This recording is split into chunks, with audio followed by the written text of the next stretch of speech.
How's it going? I'm back. A couple weeks off there. Sorry. Rumors of my demise have been greatly exaggerated. I was not black bagged. I was not taken out. I got sick. It wasn't COVID, but I got sick. And then I was sick as a dog the first week, and then the second week my wife got sick, so I had to take care of her, so I wasn't able to record any segments. But I'm back. Everybody's better now. And let's dive right into it. This is Hibiscus Society News. I'm Benjamin Hawk. Our first story comes out of Texas. A Texas state lawmaker says he will propose a referendum on seceding from the United States because the federal government is out of control. Yeah, we have another southern state wanting to secede from the United States. I'm not saying I'm against it. However, it didn't turn out too good for the southern states that tried it last time. But this state rep, Kyle Biederman, a Republican out of the San Antonio area, said that the federal government is out of control and does not represent the values of Texans. That is why I'm committing to file legislation this session that will allow a referendum to give Texans a vote for the state of Texas to reassert its status as an independent nation. And he added the hashtag Texit. Texit. Yes, we have Texit now. I'm not opposed to it. I'm really not. I mean, Texas could stand on as its own as an independent nation without any problems. They have their own power grid. They have their own industry. They probably might, they could do it. They could do it. However, unfortunately, the Constitution says you can't secede.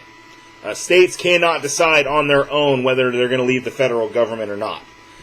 So that's going to be an interesting thing. Even if people vote for it, nothing might come from it. But we'll see what happens. I mean, it happens every few years. Some Texas lawmaker decides, we need to be our own country, and then nothing ever happens. Here's another story out of Texas. Another piece of legislation, a load of bullshit. This one presented by a Democrat, Terry Meza, out of Irving, Texas, authored House Bill 196, which is an authentic piece of trash. Now, the media's been covering this wrong. They're saying she's going after Castle Doctrine. She is not going after Castle Doctrine. And for those of you who don't know what Castle Doctrine is, Castle Doctrine means that if you break into my house, I have the right to use lethal force, which means you break in my window and I catch you halfway through my window, I can put a bullet in your head. The Castle Doctrine also extends to our vehicles, which is why we can carry guns locked in our glove boxes, not even locked, just in our glove boxes, without a permit. Because the car is considered an extension of your house. Now, there was some apparently, now when I first saw the story, it had a whole explanation from her saying, this is a bunch of communist shit, redistribution of wealth, and we should just comply with the criminals because they just want to get their loot and go. Whatever it was, I can't actually find her saying it, and there's a lot of the fact check website saying that she didn't say it, so I'm not going to say she did. She might have said it, she might not have said it. I don't give a fuck. But this just goes to show, hey, Irving, you had a great candidate running for your district, who was pro Second Amendment and pro rights and pro all these pros. But no, you voted for the incumbent again. You're like, well, fuck it. She hasn't fucked up yet. Well, now she's fucked up. She's going after gun rights. She's going after our ability to defend ourselves, because what she's going after is stand your ground. Now, stand your ground means that in some states that don't have stand your ground laws, the right to use deadly force is only authorized when you have no other escape. You're backed into a corner. You can't go left. You can't go right. You can't go anywhere. And then you can use lethal force without fear of being charged with murder. Texas has stand your ground, which means you present a threat to me, I don't have to run, I can use lethal force. And she wants to change that. And basically she wants to basically make us a bunch of fucking victims to violent crimes. because let's face it, there's you get one of these liberal district attorneys, they can make any argument that says, oh, you could have jumped over him and gone and no, fuck you. I'm 354 pounds. I'm not jumping over anyone. But that's the argument they're trying to make, which also brings to light too the fact that Texas right now, people think Texas is like this gun-toting Wild West haven. It is not. It's got a lot of regulations. Like, I can't open carry a handgun unless I have a license to open carry a handgun, which is bullshit, because the last time I checked, my license was signed in 1776. It is what it is. I doubt this is even going to get out of committee, but the fact of the matter is there's 27 more that could have been better written that might actually sneak through, which is why I'm going to bring up this next little tidbit of information for y'all.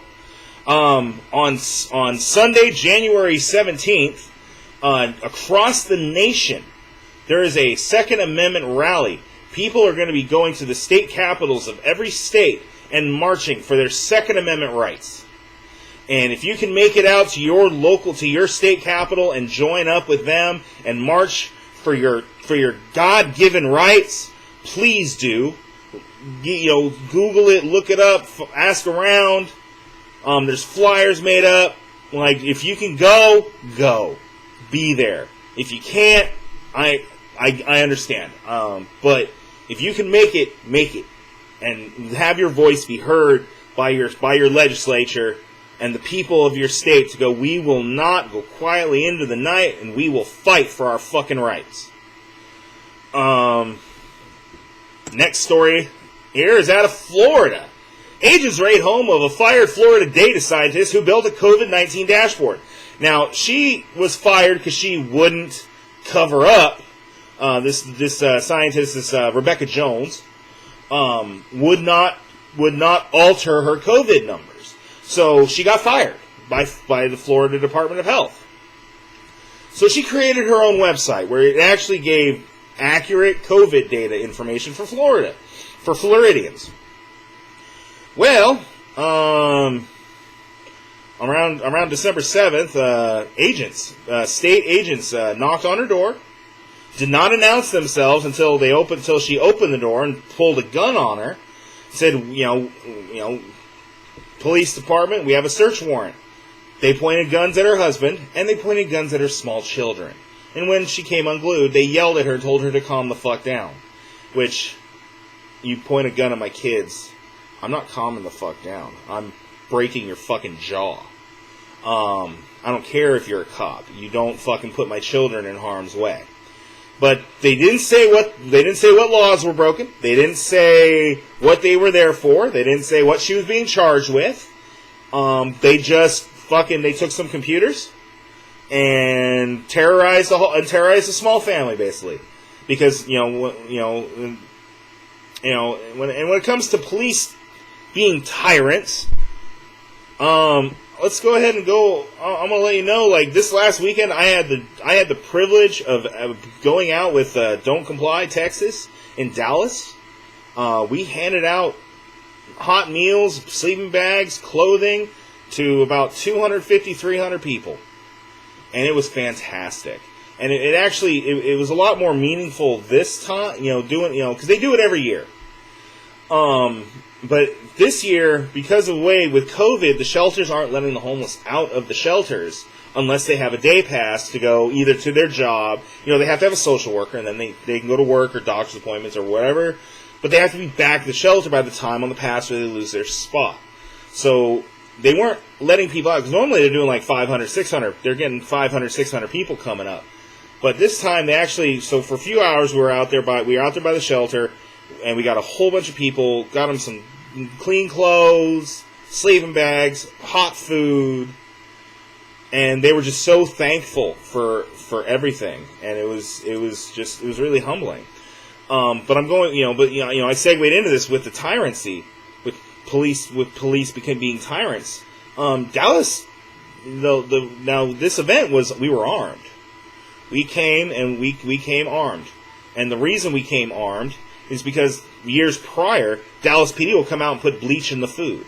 They will cut up the sleeping bags. They will cut up the clothes.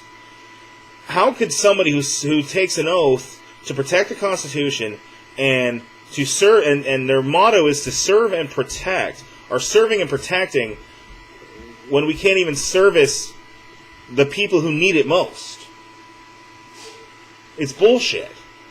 But that was last Saturday. It was an amazing event. When they do it next year, if you're in the DFW area and you can donate or you can attend, please do. It is a great experience. It's a lot of fun. So it's a great thing to be a part of. I got a lot of Texas stories because Texas is just all over the news. For our final story, Texas filed now. Ken Paxton is the Texas Attorney General, and he's got a whole bunch of legality shit. So I think he's just doing this to try to get on Trump's good graces to get a pardon before January. However, Texas contests election results in Georgia, Wisconsin, Michigan, and Pennsylvania. He's asking the Supreme Court to block the battleground states from casting unlawful and constitutionally tainted votes in the Electoral College.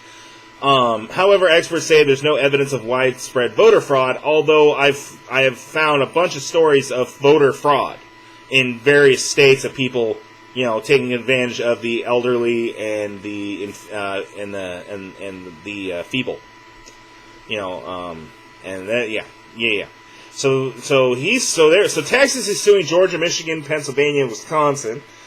Basically, and the reason behind the lawsuit is this, in a nutshell, is they all changed their voting regulations like a month before the election without actually going through the state legislature or going through the proper channels. They just did it through executive order, or some election officials like, this is how we're going to do it now. Well, no, you have to go through your legislature. You have to do it legally and do it through the proper channels. So Texas is suing them. Here's the thing: even if those 4 states get canceled out, Biden still has more electoral votes than he doesn't. He won't have the 270 he needs to get a sure thing for the Electoral College. He'll have less. So I believe that turns it over to Congress, with the vice president being the deciding vote. However, Congress is controlled by Democrats, so I don't know why you'd want to turn it over to a bunch of Democrats who aren't going to vote for you anyways. I don't know.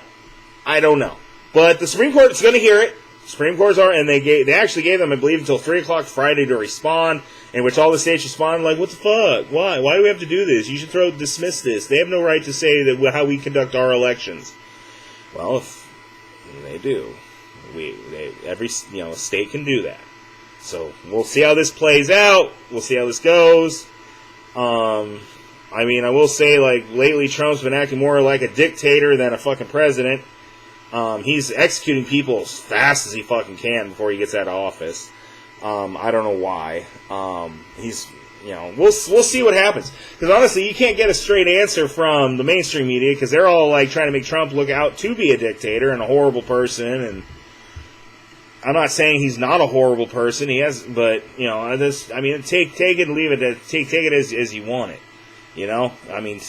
Shit. I don't give a fuck. I just want this to be fucking over with.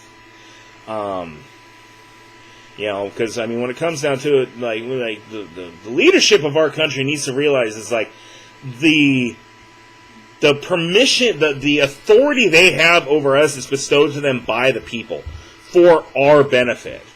And I don't know about any of y'all. I have not been benefiting anything from our current any administration for the last 38 years of my life. So, yeah.